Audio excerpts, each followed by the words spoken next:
right, so this is part 4, I believe, sensory overload. I'm continuing with my own experience, but you can go back to the other part, and towards the end is where you'll see the beginning of when I start this experience, give you a better explanation.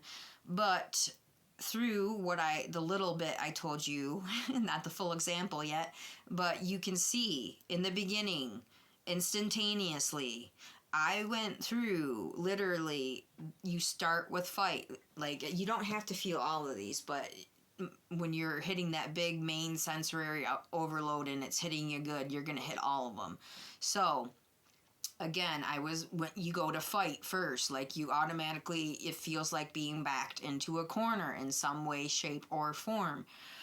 So you have to find out what that trigger is. So that then, you feel the need to run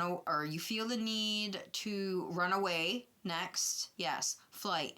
And then with that is running away from the issue, like walking away and not having to deal with it. And it's not necessarily a bad thing to do that sometimes, but sometimes we have to sort of face our fears, okay?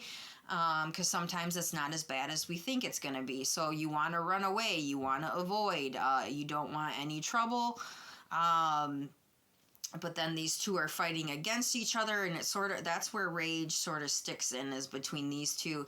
And then there is the freeze, where and the freeze can come in between. It doesn't matter which order these come in, but you're also freezing.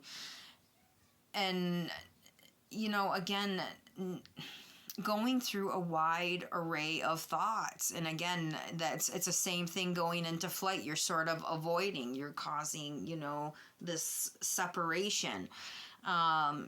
So anyways, I felt it, instead of going up, you feel the swirling of energy in the stomach. And what this is usually one main emotion. And for me, when I feel that fiery energy, that really warm, and it's like it feels like rage almost, okay? And it's swirling around in the stomach. And I've talked in the last video, talked about it going up, but this time I was aware and I felt it go down, and it was a very good thing that it went down. And I went through this whole process of talking to myself and my guides, and I figured out why it went down. And going down, I addressed a root issue here. And I felt it flow. It didn't, because when it goes up or down, you're going to feel if it's flowy, or if it's stagnant, or, it's going to be redone. So this felt flowy, like being washed away, being brought back down to the earth. And in that state, in going through the different questions I ask myself, because I really want to know, because I don't like dealing with these things, so I want to get rid of it. And in reality, and you might have to talk to somebody else too. You might have to actually, get a different perspective sometimes. Not everybody, just do one, because then you get too many people's opinions and everything mixed in there. But, I wanted to know, why does it trigger me so bad? Because it's not really the person. It's not me. I figured this out through trial and error, through many, triggering experiences. It's not me. It's not really the other person. And even if it is, you've gone through the reasons, why these things occur. But it's also the fact that this time I realize that, again, it's not so much the person or me or what happened, because there wasn't really a disagreement, okay? So what happened that triggered it was a word or a phrase or how it was said, and in the mind that triggered it. But what comes with that triggering is bouts of emotion, okay? And again, I went through this, it brings things to the forefront. And why it's doing this is because it's showing you those things from the past that may have hurt you, that may have stuck with you, and it relates to the situation at hand. And it may not just be with that person, place, or thing, but with others. And it's going to come to the forefront. It's going to come to a head. And again, they can be uncomfortable, but it is in feeling these thoughts, you're able to look at it and be like, why? Like, why is this even bothering me then? If it doesn't bother me, like, why is it bothering me? That you just got to sort of ask questions. It's hard to explain this, but like just little questions, just ask yourself in the mind, like, is it really just what the person said? Is it what I'm going on throughout the day? Did I have too much going on and I almost overreacted because of that? It could be both. Like, you both have the same going on. Just like really not just think about yourself. You have to look internally to see clearly on the external. But like when it comes to relationships, sometimes we can't just walk away from, or we can't just seclude ourselves from people, okay? We can't just lock ourselves away in a room. But even though we want to. And sometimes that's not possible to walk away. When that happens, you sort of have to face this head on, and instead of repeating same behaviors.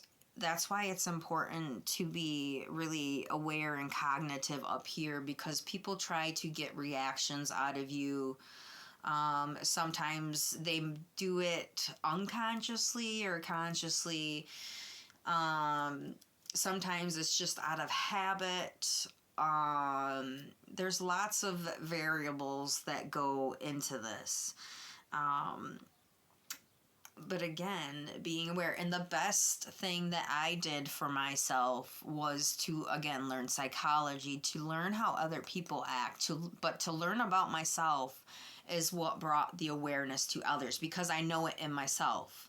When you know and recognize something in yourself, or something you've seen in others, you are able to recognize them clearly as patterns or whatever in other people. But again, most importantly, yourself. But each time you do this, and I know a lot of people don't like it because it almost feels like confrontational, and it's really an uncomfortable feeling, depending on the type of sensory overload you're dealing with. Now, if you're dealing with just like loud noises or interruptions, we get more of the frustrated feeling, we get more of the annoyed feeling, we get more of not being able to tap into our senses, so that creates a disturbance as well. So with loud noises and everything, sometimes it's hard to avoid that or deal with the triggers of that. But the best way to, help clear that is to sort of put yourself into situations, not necessarily, the same situations you've been through. Go to different locations or events or whatever, little by little, and each little experience will bring you something different. And I know everyone has varying degrees of trauma, so don't feel bad if you have to try something again. It's okay. It takes time. It does take effort, and that effort has to come from you first and foremost. Acknowledging your feelings, acknowledging why you're feeling those feelings, because that points you to the directions of these root issues. And sometimes, again, it's not things we want to admit, but we're gonna have to admit them to move past them in order to grow and evolve with them. It doesn't have to admit any fault or anything like that. It is, just admitting that you're here for yourself in the present moment, and you've moved past, you're overcoming, and it feels better each time you do it.